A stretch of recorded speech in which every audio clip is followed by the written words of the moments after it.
Yo, what's up? Ako nga pala si BT at nandito ngayon tayo sa BT Reaction and welcome to my channel, Tunay na Kritiko. Siyempre, ito yung paborito nating panimula. At meron po tayong panonooring video ngayon. Ito po ay nagmula kay News PH. Sa mga hindi pa po nakakabisita sa channel ni News PH, bisita na po kayo mga katunay. At kung hindi pa kayo nakakapag-subscribe, subscribe na din po kayo mga katunay kay News PH. At syempre, huwag nyo rin po sana makalimutan na mag-subscribe dito sa channel ko sa Tunay na Kritiko. At kung hindi pa po kayo nakakapag-subscribe, and click the notification bell para maging updated po kayo sa mga reaction videos na aking ilalabas. At huwag na natin pagtagalin at sabay-sabay na nating panoorin ang laman ng video na hatid sa atin ni News PH at bibigyan natin ng reaksyon. Pasok! DOJ at Solgen, muli po nilang ipinahayag na tayo po ay ICC po ay walang jurisdiction sa Pilipinas. Ayan muling pinahayag na ang ICC ay walang jurisdiction dito sa Pilipinas. Inulit ko lang sinabi ni Sir Badong. Pero bago natin simulan, nais ko nga pala magbigay ng credits dito sa boses na ating nadidinig ngayon at bibigyan ng reaksyon walang iba kundi si Sir Badong Arateles. Siyempre, supportahan din natin ang kanyang channel. Alright, tuloy natin. Yung DOJ po, at saka itong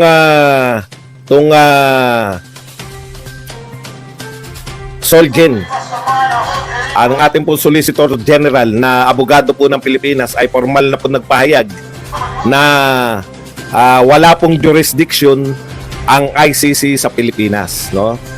Yung DOJ din po, ang sabi po ng DOJ, ito pong wag na raw, no need na raw po na mag-submit si Vice President Sara Duterte ng kanyang objection dahil hanggang ngayon naman po ang position ng DOJ ay wala pong pagbabago hinggil po sa ICC. So, ito pong dalawang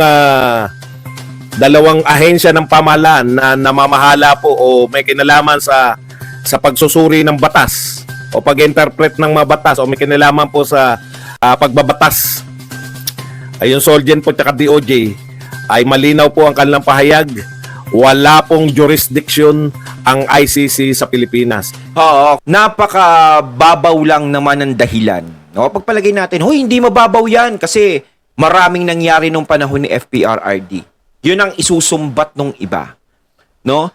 Pero ang tanong dyan, wala ba tayong sariling hustisya dito na pwedeng lumitis o pag-aralan kung ano man, kung saan nasangkot si FPRRD? Pero para sa akin, wala akong makitang mali dun sa nagawa ni FPRRD kasi yung war on drugs niya is talagang ang tinamaan talaga nun is yung mga hindi nagbago at nagpapakalat pa rin ng mga ganong bisyo na alam naman natin na matagal nang gustong sugpuin, no, dati pa. Pero sa FPRRD talaga ang lakas ng loob na bumangga noong panahon niya nung nakaupo siya bilang presidente. At saka yung ICC kasi, no, napakadaming kaso, no, na pwede nilang pagkaabalahan. No, marami silang dapat gawin kaysa pagkaabalahan ito. 'Di ba? Kasi kung tayo humihingi tayo ng tulong o humihingi kayo ng tulong sa ICC, ang ibig sabihin, hindi nyo kaya. Hindi kaya ng hustisya dito sa atin. Hindi natin kayang magbigay ng hustisya dito sa Pilipinas. No, paano naman yung mga ibang kaso? Ibig sabihin, hindi rin kayang i-handle dito. At bakit kailangan ba ng ICC para mapadali ang pagpaparusa kay FPRRD o kay VP Sara para mapadali ang proseso? Kasi kung dito sa Pilipinas, alam naman natin is matagal. Matagal ang rito, proseso, di ba? Kaya ba kailangan ng ICC para mas mabilis? Sa akin lang, yun lang ang tanong. Tanong lang po iyon, no? Para ba mapabilis? Kasi kung tutusin, may hustisya tayo dito. Kung hindi natin gagamitin yung hustisya dito, para saan pa? Ano yung gagawin ng hustisya dito sa atin? Wala lang, display lang. Ano yung ginagawa ng Congress ngayon? No? Ito po ba, halimbawa, pinasa, majority, 300 plus ng walang nag-abstain, lahat sila pro-ICC. Alam niyo naman sa Congress, di ba? Magpipirmahan pa yung mga yan. So may pahayag na rin po diyan si Solgen, no?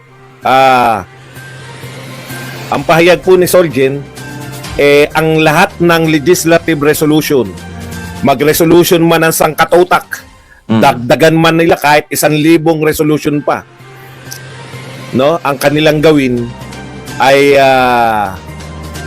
ito po ay binding dahil wala na po tayong jurisdiction effective. Tama po yung sinasabi, pareho po ng sinasabi si Solgen at saka po yung ating kaisa-isang abogado na accredited ng ICC, si Harry Roque, na 2019 po, effective ng 2019, wala na pong jurisdiction ang ICC sa Pilipinas, no? So lahat po to ay pagpapakita lang ng kanilang saloobin. May silbi po ba yung pagpapakita ng saloobin? Wala pong silbi. Parang sinasabi mo lang, ayaw namin sa ICC. O ganun lang po yun. Parang mga placards. Dahil sila yung mga mambabatas, dinaan nila sa resolusyon. Kumbaga sa mga nagrarally,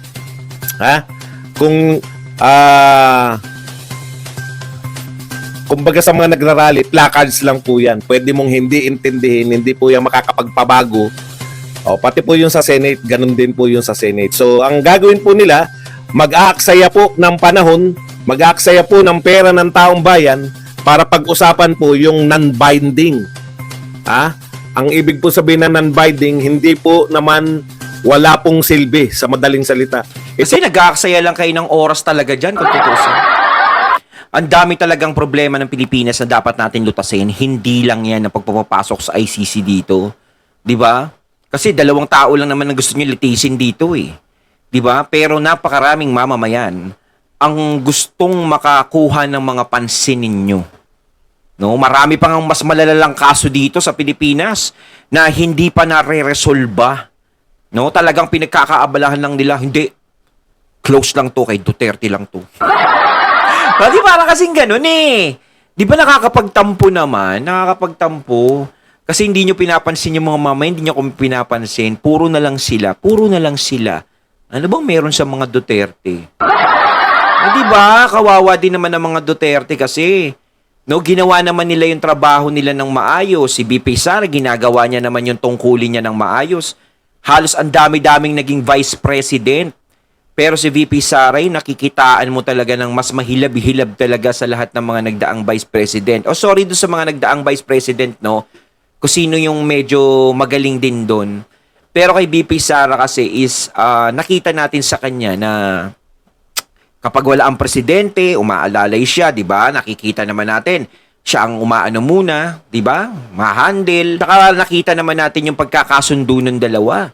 Yung bigayan ng dalawa. Hindi ka nakakakita ng nag-aaway ang presidente tsaka vice president, madalas mangyari yan, di ba? Ito ay pagpapakita lamang ng kanilang emosyon. Parang yung pag may resolution po sila may namatay o resolution honoring the late ambassador so and so. O ganun lang po yung resolution. Okay? So wag na po yung ikainit ng ulo. Opisyal na po itong mga nagpahayag. Pero, ayan yung pero eh. Pero Ibang usapin daw po yung pagbabalik sa ICC, no? O, yun po. Ito po, kumbaga ngayon, hindi tayo pwedeng makipag-cooperate sa ICC. Legally, hindi tayo pwedeng makipag-cooperate sa ICC dahil wala silang jurisdiction sa atin. Hindi rin natin pwedeng, kung ganun, mag-issue man, halimbawa, pwede pa rin po bang mag-conduct ng investigation yung ICC? Pwede naman. Kung loko-loko sila. Pwede naman nilang pahirapan yung sarili nila. Para magamit lang po sila ng mga politiko natin. Wala naman pong problema dun. Kaya lang, nakakahiya po sila sa international community. Iimbestigahan mo yung isang tao problema sa mundo, na non-binding naman. Kumbaga, nag-imbestiga ka. parang ang daming problema sa mundo tapos yan yung aasikasuhin ng ICC, no? O para saan? Para lang nagpa-survey. Hindi naman po ganun yung ICC. Okay? So legally, non-binding po yung ginagawa nila. O legally, wala pong silbi. Yan po ay magagamit lamang sa propaganda laban sa mga Duterte. Para kasi nga lumalabas yung ICC ang pinakamatinding alas nila para mapabagsak yung mga Duterte. Di ba? Kasi kung talagang malilitis sila dyan, kung ang ebidensya talaga, ano talaga, magtuturo talaga at talagang malalabas na mali ang mga Duterte, baka sakaling magtagumpay sila. Pero kung para sa akin, kayo ba mga katunay? Yung ginawa ba ni FPRRD noon sa inyo, is tama ba o mali? Yung war on drugs. Siguro, yung sinisita nila, yung pamamaraan. No, yung kumikitil, ganyan, no? Para sa akin kasi, kasama din yun eh. Diba, yung mga pulis nga, kapag may mga nire-raid, diba, kapag lumaban o ganto, ganyan, diba, ganun din ang nangyayari. So, ang sinasabi dito, yung iba, may mga nanlaban daw, hindi naman nanlaban, ganto, ganyan. Hindi kasi natin alam yung nangyayari. Siguro may mga nadamay, yun lang ang nakakaawa doon. May mga nadamay nung panahon na yun, pero siguro, hindi rin naman kagustuhan ni FPRRD na madama yung may mga inosente kasi minsan inabuso na, no? Mayroong mga inosenteng tao na pinalalabas na ganun ang trabaho pero hindi naman pala. Tapos siya yung nadadali. No, parang pinapasama yung pangalan ni FPRRD. Yun ang naging usap-usapan noon. Kasi ako talagang nakikinig ako lagi ng mga usap-usapan lalo na ng mga matatanda talaga kasi marami akong napupulo talagang ano sa kanila. No, iba ang mga kwentuhan. Yun lang naman po ang target ng mga yan makapagpropaganda laban sa mga Duterte. Kasi kung sasabihin lang nila na gusto naming makulong si Duterte, para lang sila si Laila de Lima. Wala naman nang umiintindi. Nakita niyo po ba? Hindi niyo na po naririnig si Laila de Lima, di ba? Ilang araw lang po, 3 araw lang po siyang kinover. Ang dami po sinasabi ni Laila de Lima ngayon. Minuminuto yata, nagtutweet si Laila de Lima. Wala pong umiintindi dahil wala naman pong bigat. Ganun lang po ang mangyayari sa kanila kung magsasalita lang. Pero kung dinaan nila sa resolution, mabigat po yun dahil yung mga na ipe-play up nila na parang merong silbi. Kasi marami po sa mga kababayan natin, hindi po na akala nila ang ginagawa ng Congress parang batas lahat. Hindi po, ang resolution po, non-binding yan. No? Wala pong pakialam. Pwede pong hindi intindihin. At ganyan nga po ang ginawa ng ating Pangulong Marcos. In fact, bukas alis na naman po papuntang Dubai si Pangulong Marcos. Kaya naglalabo-labo po rito, mag-uusap po sa Congress, mag-iiyakan sa Senado, magkakasamaan ng loob yung mga senador dahil isa sa mga senador yung kasama ron sa pinaparatangan ni kay Pangulong Duterte, no? I-rest nila yung samaan ng loob para po sa isang walang silbing kabagay-bagay. Habang busy po tayo na pinanonood si Tambi na tumitingin ng itlog, at pinag-uusapan po sa Kongreso ang napakabigat pong usapin. Kung ang presyo po ba, kung ang itlog po ba ay kikiluhin na o per peraso pa rin. Alam po ninyo, no, nakakadiri po, no? Kayo sa mga congressman namin, no? Nakakadiri po yung mga pinag-uusapan ninyo. Kung mataas po ang presyo ng itlog, ang pag-usapan nyo po paano mapababa yung presyo ng itlog, hindi po yung paano ibebenta ang itlog, titimbangin o kikiluhin. Walang katuturan. Yun nga kung paano ibebenta, yun ang masama dun Dapat kasi pinaplano, no, kung paano natin pabababain ang itlog. Pero hindi lang naman itlog ang kinakain ng tao. Hindi lang naman ang itlog ang pangangailangan ng tao. Napakaraming mahalang bilihin ngayon at numero 1 dyan, ang bigas. Yan ang pinakamatinding napakamahal ngayon, ang bigas. 'Di ba? Yan ang dapat maresolba. No? Mapababa o kung ano man ang mga matataas ang presyo, yun ay pababain, hindi kung paano ibebenta. 'Di ba? Kasi nahihirapan tayo kung paano mo ibebenta, ganun din yun kapag binenta mo, kung ano presyo yun, di mahal pa rin, ganun pa rin. Di ba? So, ang dapat, ang ayusin dyan is paano pababain yung mga bilihing nagsisitaasan ngayon. Dahil hindi lahat ng Pilipino ay may kakayahan makabili ng pagkamamahal na bilihin ngayon. Sana is gawa nila ng paraan yung problemang nangyayari na yan. At wag lang tumutok sa isang pangyayari na ganyan puro Duterte kasi pansariling kapakanan lang yan Wala pa tayong nararamdaman para sa taong bayan. Kailangan yung taong bayan munang asikasuhin kung ano ang problema ng taong bayan, yun ang dapat lutasin. No? Ganyan po ang ating Kongreso ngayon. Busy po sila. Nag-uusap kung papapasukin bang ICC o hindi. Wala naman silang silbi. At hindi na po pwedeng papasukin yung ICC dito dahil hindi na po tayo, wala na po silang jurisdiction. Pwede na po makasuhan ang Pangulo ng Pilipinas, no? Na pagpapailalim sa isang international body na walang jurisdiction sa atin. Hindi po pwede basta-basta yun.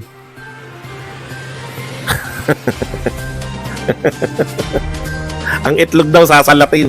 Yun po problema sa Congress eh. Napakatitino ng ating tapos habang busy po na nagsasalok, anong tawag doon? Nagkikilo ng 20 pesos. Ang tanong nga, Speaker Martin, bakit po pansibulang ang ano? Bakit po pansibulang ang 20 pesos ang bigas? Ako na rin sasagot. Kasi proyekto yan ng Cebu government eh.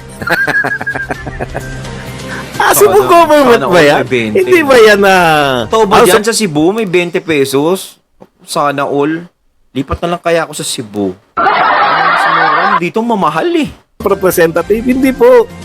Proyekto po yan ng Cebu government. Kaya sa Cebu lang po may 20 pesos na bigas. Dahil subsidy po nila yan. Subsidy ng ng Cebu government. Opo. Kumbaga parang paayuda nila sa mga mahihirap sa Cebu. Sana Pero all. ginagawa ni Martin. Mahirap po sagutin. Kasi po siyempre in-invite po nila si Pangulong Marcos. Hindi po yata nakadalo. Kaya si Martin po naroon nagsasalok ng bigas. Okay. Ayun, at ating natunghayan ng video na nagmula kay News PH at syempre natunghayan din natin ang boses na yan at binigyan natin ng reaksyon. Walang iba kundi si Sir Badong Aratiles. Ayan mga katunay, ano masasabi nyo tungkol dito sa video na ating napanood at binigyan ng reaksyon? Pagkakataon nyo naman ngayon mga katunay, comment lang po sa comment box. So once again, I'm BT and I'm out. Peace.